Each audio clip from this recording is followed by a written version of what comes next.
Assalamualaikum warahmatullahi wabarakatuh. Selamat berjumpa kembali. Senang bertemu dengan teman-teman. Semoga semua baik-baik saja. Pada perjumpaan kita yang kali ini,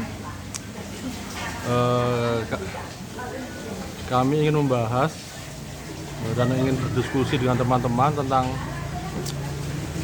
salah satu kaidah agama ya, yaitu tentang hubungan sesama, hubungan dengan agama yang berbeda gitu ya. Bagaimana kita menyikapi dan bersikap dengan agama dengan kelompok manusia yang dengan keyakinan yang berbeda dengan kita gitu ya. Apakah kita harus toleran atau intoleran gitu ya. Mengapa kita ingin membahas hal ini? Karena ada sebagian ya, kita melihat ada juga ada perilaku yang memandang bahwa intoleran itu adalah sikap yang menunjukkan perbedaan dalam berkeyakinan itu adalah bagian dari pembelaan terhadap agama sendiri atau religiusitas gitu ya. Nah, bagaimana seharusnya Islam itu, apakah seperti itu, benar seperti itu, apakah tidak gitu ya. Ada sebagian orang yang suka ingin mendebat dan menyampaikan kekurangan agama lain secara terbuka gitu ya. Nah, kita ingin melihat apakah sikap-sikap dan pandangan seperti itu adalah pandangan yang benar gitu ya. Nah, kita akan membahas untuk membantu menjelaskan ini, kita membahas tentang suatu keadaan di masa lalu ya, antara dua keyakinan yang berbeda di daerah Afghanistan, itu antara Zoroaster dengan Hindu ya. Seperti kita ketahui, Zoroaster dan Hindu itu memiliki sumber yang sama, sebuah keyakinan yang berasal dari sumber yang sama gitu ya, dari tradisi Babilonianik, yaitu dari Nabi Ismail ya. Mereka bersumber dari Nabi Ismail, Zoroaster dan Hindu. Hanya saja pendekatannya lain. Yang satu pendekatannya ke arah tema-tema yang lebih bersifat ketat ya, intelektual rasional ketat. Yang sebenarnya lebih bersifat seni. Hindu itu lebih bersifat seni, penyampaian semacam prosa, puisi gitu ya. Kalau di Islam mungkin seperti Rumi gitu ya. Nah, Zoroaster itu pendekatannya lebih ke kaidah-kaidah rasional yang ketat, yaitu seperti kalau di Islam seperti Ibnu Arabi gitu ya, seperti itu. Tapi sebenarnya sumber mereka sama dan tujuan mereka sama gitu ya. Tujuan mereka sama. Tetapi dalam perjalanan waktu evolusi ya, makin lama setelah beratus-ratus tahun ya, kedua agama ini berdiri pada waktu yang sama sekitar tahun 1700 sebelum Masehi. Tapi setelah 1500 tahun terjadi clash antara mereka ya, dikarenakan telah terjadi mungkin perubahan secara perlahan-lahan tentang konsep-konsepnya ya, konsep-konsep yang sebenarnya tidak prinsipil ya, hanya masalah penamaan seperti itu. Jadi pada waktu itu terjadi konflik sosial di sekitar perbatasan Pakistan, India gitu ya, Afghanistan juga gitu. Dikarenakan apa? Karena agama Zoroaster itu terdapat ritual melempar setan gitu ya. Demikian juga agama Hindu terdapat ritual mengutuki setan. Nah, tetapi penamaannya itu saling menyinggung. Kedua agama itu saling berbenturan. Tuhannya Hindu itu disetankan oleh Zoroaster. Sebaliknya, Tuhannya Zoroaster disetankan oleh Hindu. Gitu ya. Sura itu setan dalam Hindu. Itu adalah Tuhan, Ahura dalam Zoroaster. Demikian juga sebaliknya, dewa atau devas itu dalam Hindu adalah Tuhan.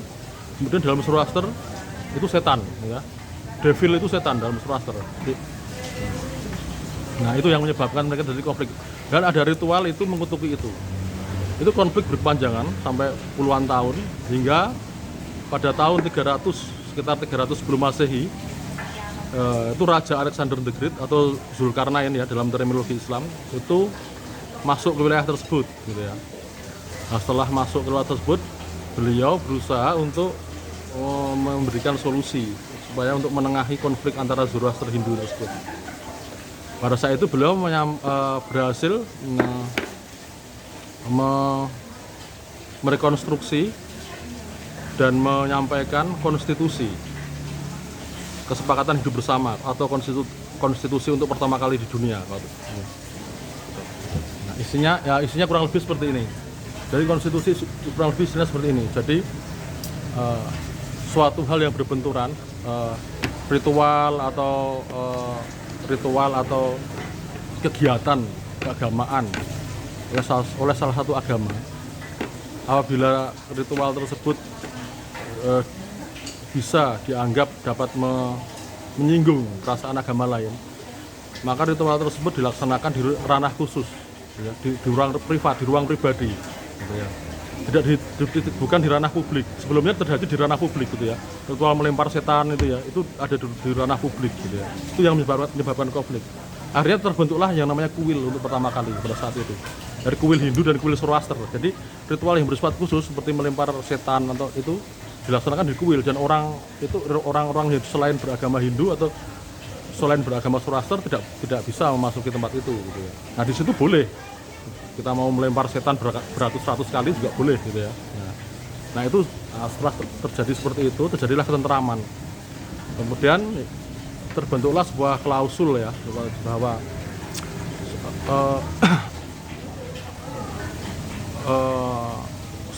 seseorang yang melakukan penistaan terhadap agama lain itu dia melanggar klausul, ya.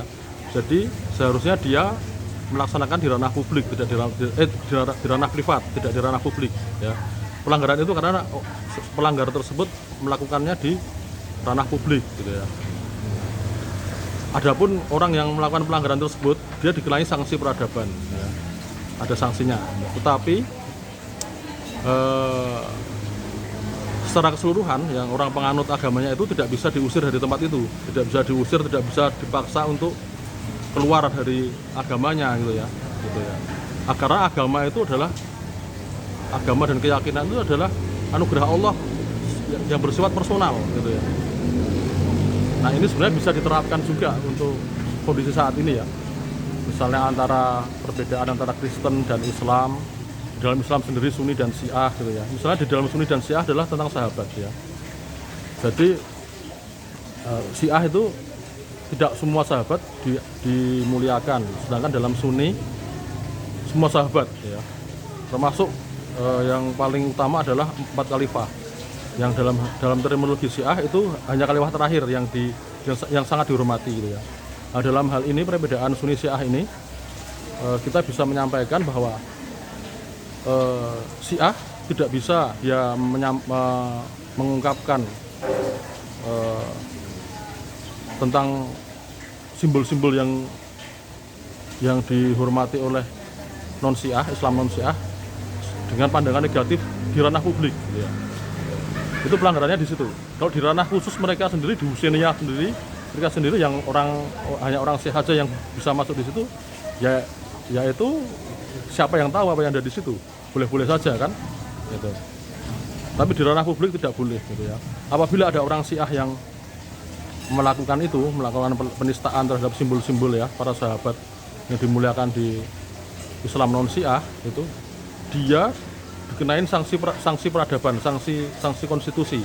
Orang yang bersangkutan itu saja, gitu ya. Bukan agamanya secara keseluruhan, gitu ya. Nah, agamanya sendiri boleh hidup di mana saja, gitu ya. Jadi bukan hanya karena kesalahan kecil, ya. Bukan hanya karena kesalahan yang bersifat personal, seluruh agamanya digeneralisasi semuanya tidak boleh hidup di tempat itu, tidak bisa. Itu adalah pelanggaran yang lebih besar lagi kalau kemudian sebuah agama itu diberangus atau sebuah keyakinan itu dilarang untuk dianut, gitu ya. Yang dilarang itu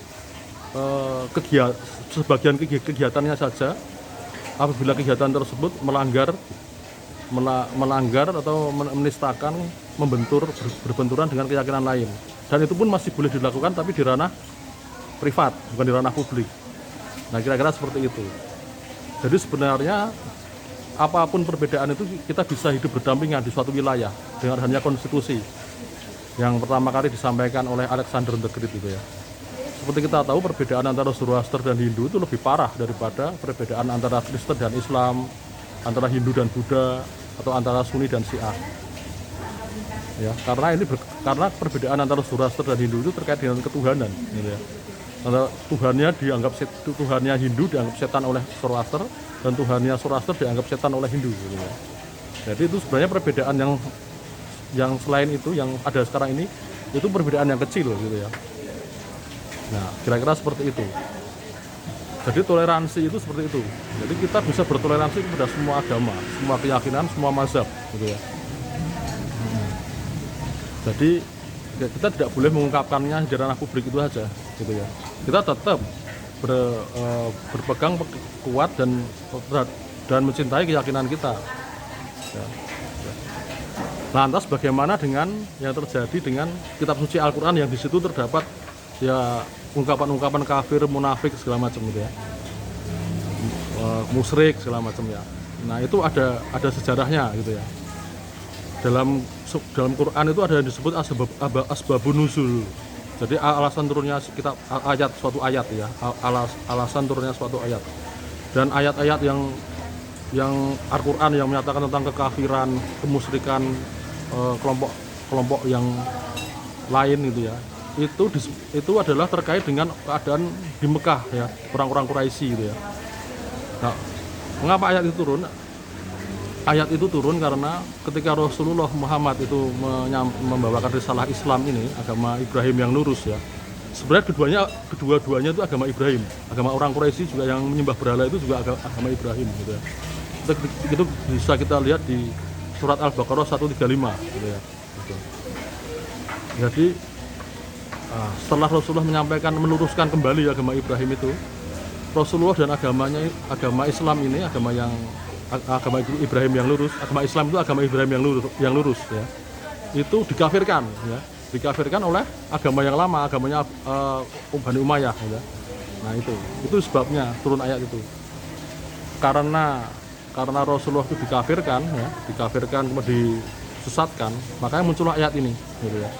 Jadi sebenarnya nggak ada yang kafir, nggak ada yang musyrik, nggak ada yang syirik ya. Hingga ada yang mengkafirkan, mensyirikkan dan menyesatkan agama yang lain. Jadi siapa yang kafir, siapa yang syirik, siapa yang munafik, ya yang mensyirikkan, yang mengkafirkan itu sendiri gitu ya. Jadi jangan sampai kita mengkafirkan, menyirikkan dan memunafikan kelompok lain, malah kita akan jadi seperti kelompok musyrikin yang dipimpin oleh Abu Sufyan gitu ya. Nah, itulah banyak yang saya ingin mau sampaikan kepada teman-teman semuanya ya.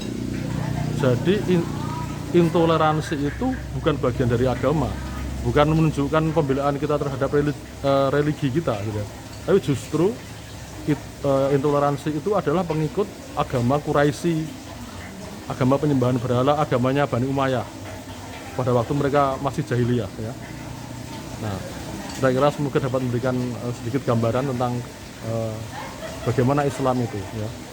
Karena dalam Islam itu sendiri ya, terutama yang banyak mengkaji masalah-masalah esoteris, masalah kebatinan gitu ya, batiniah, itu toleransi itu bagian dari keyakinan yang penting gitu ya. Toleransi itu menunjukkan keyakinan itu sendiri. Dan seperti kita ketahui, keyakinan itu di atas keimanan gitu ya. Nah, kurang lebih seperti itu. Nah, terima kasih teman-teman atas waktunya dan atas perhatiannya selama ini. Terima kasih. Assalamualaikum warahmatullahi wabarakatuh.